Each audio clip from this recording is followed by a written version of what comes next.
Hello Philippines and hello world. Another day, another vlog. Kain vlog. O, diba dumating yung order ko? Ang Jenny's Chicharon ng Santa Maria, Bulacan. Dito nagtatrabaho yung kapatid ng nanay ko. Shout out sa inyong lahat dyan. Kay Neneng. Ito na, magitikpan na namin ang chicharon nyo. At sa mga nagbigay, ito.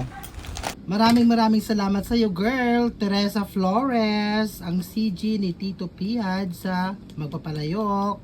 Shout out sa inyong mga taga Kuya po. Ito na ang tinapay ni bigay ni girl. Ang sarap. Binawasan ko nga, tinignan ko kanina.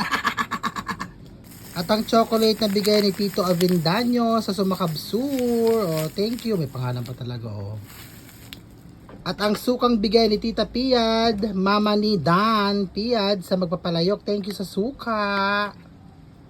Yon, o diba ang babait nila? Dalawa pa ni order ko. Sabi nung nag-deliver, ba't ang laki daw? Hindi ko, sabi ko chicharon yan. Tatawa siya. Tikman natin ang chicharon. Sarap.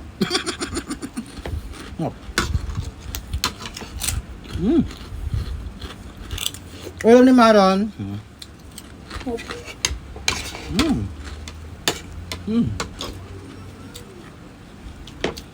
Masarap tong Japanese siomai na to.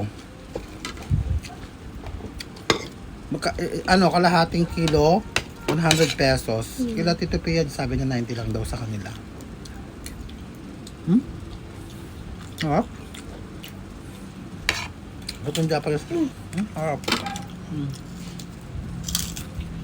Mag-SM sana kami. Kaya lang hindi kinaya.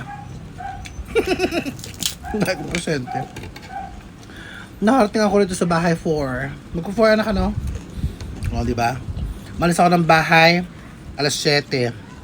Tapos ang trabaho ko alas 4. Pak na pak.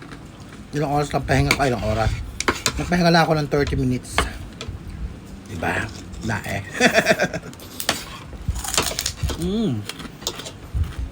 Ang puno.